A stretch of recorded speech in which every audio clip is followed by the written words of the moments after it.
Hey everyone, I'm back, and today we're going to be talking about Inside Man, and this movie is directed by Spike Lee, and it came out in 2006, starring Denzel Washington, Clive Owen, Jodie Foster, Christopher Plummer is in it too, and this movie has a great cast, and I do think that the acting is the best part of this movie.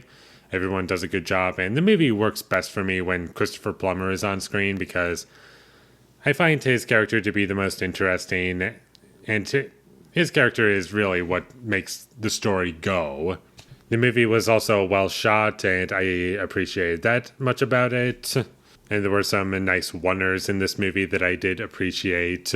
And this is also one of those films that does get better as it goes along.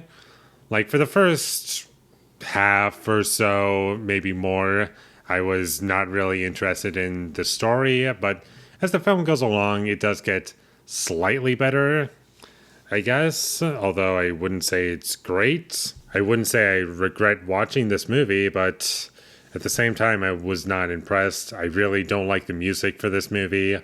I just found it to be clashing with the tone of the film because ultimately what this movie is a heist movie where the entire film is taking place in the bank, basically, and it's just stretched out in that one location, and the cops are trying to get the civilians out of that situation. And there's lots of cutting after the heist, questioning everyone who was like a hostage, for reasons that I don't really want to say because I don't want to spoil the movie. And it's a well put together movie. But overall the story just wasn't that interesting to me.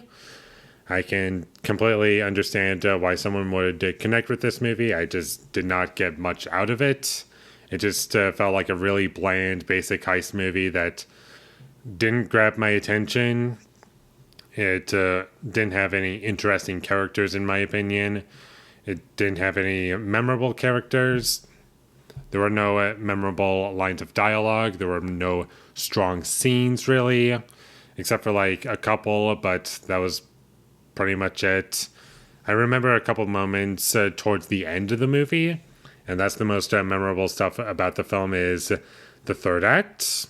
Like the third act of this movie I think is good, but the rest of it I'm struggling to remember what really happened and what is really sticking with me. And there's plot holes in it too, like why didn't you just do this? Like for instance, one of the bank robbers is searching through a guy trying to find his phone. And he was asking him to put his phone in a bag, and he didn't do that. And he was just saying like, "Where's your phone, huh?" And he says like, "I left it at home." And I'm just thinking, why can't you just search the guy, you know? But instead, we have this like really stretched out tense scene of him picking up different phones to find his number because he works at the bank. And eventually he does, and he finds the phone, and yeah, that was unnecessary. You could have just searched the guy. So I don't know why you did that. Felt kind of unnecessary. I also found this movie to be way too long. It could have been just, I don't know, 80 minutes long, and it would have been much better because I wasn't connected to anything in this movie, and I'm just not impressed with what I got out of this movie. What little I got out of this movie, I should say. Nothing really grabbed me, nothing clicked with me. It was a very hollow experience that I'll probably forget about. And I was kind of looking forward to this movie because I do like Spike Lee. I think he's a good director. He's made some movies that I do like. I do like Do the Right Thing a lot. I think that movie's great. She's Gotta Have It is good. Black Klansman is also pretty good. But this one was just kind of hollow for me, and I'll never watch it again.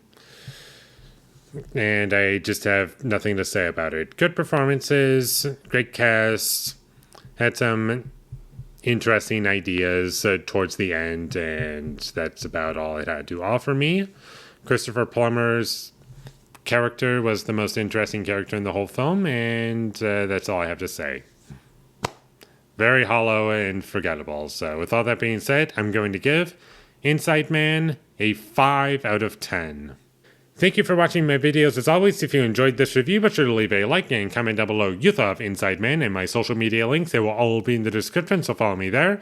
And last but not least, subscribe to be a part of Foley Nation, and I'll see you when I get my next review up. And I know this review was pretty quick and short, so I have decided to pick a film that I'm probably going to have a lot more to say about.